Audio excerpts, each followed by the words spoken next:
strike or friction. Berapa ang gabi?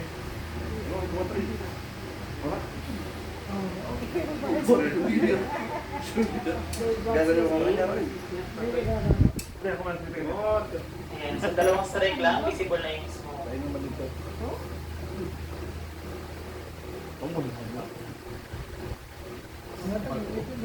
Buhay na ba ito po? Yes.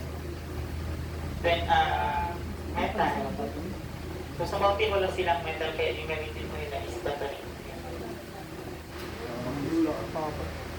Yes.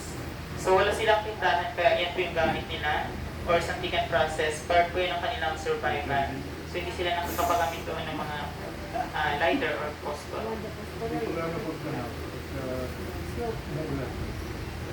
Pahirapan po sa kanila mag-create ng apoy kapag maulan or kahit kumalamig, kahit ambon-ambon lang.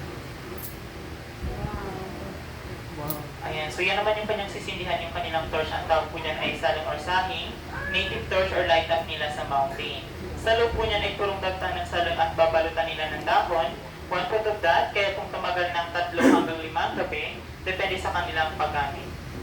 Yung smoke ng salong, nakakagawa po yun ng sakit ng tiyan, sakit ng ulat ng kapag tabutin po ng masasamang espirituan, bad lungs. Di ba yan 5? Nagtabo siya ng wire pilit. Sunning, agad. Ayan, so ipapaamoy niya po yung smoke sa inyo. Kamang yan, no? Yes, salong. Yes po yung amoy.